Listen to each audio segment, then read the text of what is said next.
Street culture. Street culture. Street culture.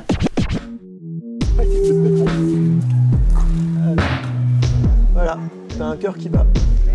Donc il ne bat pas sur l'image originelle puisque c'est une image fixe, forcément, c'est imprimé. Mais du coup, avec la réalité augmentée, ça te permet vraiment de donner de la vie à ce que tu mets dans la rue qui normalement n'est pas animé.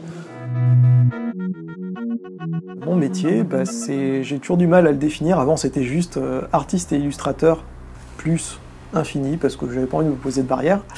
Et maintenant, je limite ça en créatif visuel parce qu'avec un peu d'animation, un peu de réalité virtuelle, un peu de 3D et tout, ça commence à devenir un peu compliqué. Je ne vais pas rajouter sculpteur non plus.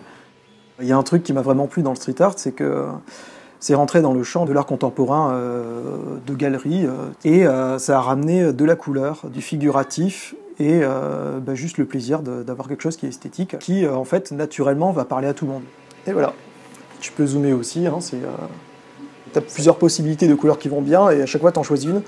Et celles que tu n'as pas prises, forcément, elles sont quand même bonnes. C'est pas parce que tu ne choisis pas qu'elles sont mauvaises. Et la réalité augmentée, moi, ce que j'aime bien, c'est que ça permet de garder, en fait, la possibilité de montrer aux autres qu'est-ce que ça aurait pu donner si ça avait d'autres couleurs.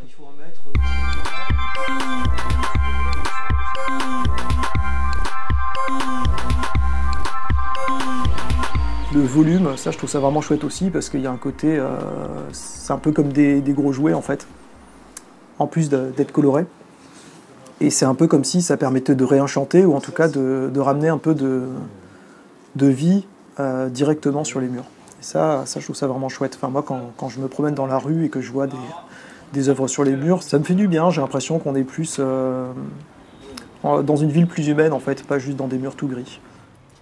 Quand tu fais du street art et que tu essaies de produire quelque chose qui est beau, en fait, tu te retrouves presque à faire du Jean-Paul Gaultier pour les murs, et sans leur demander leur avis, par contre. Mais à part ça, sinon, c'est vraiment sympa, quoi.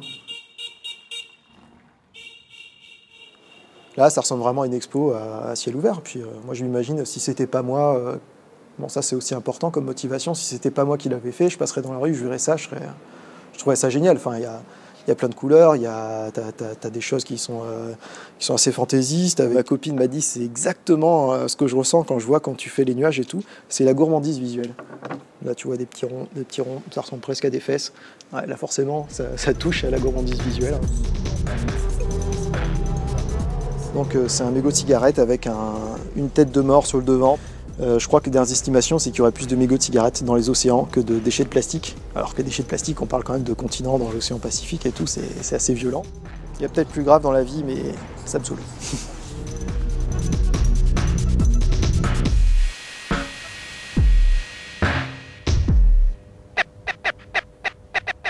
Street culture.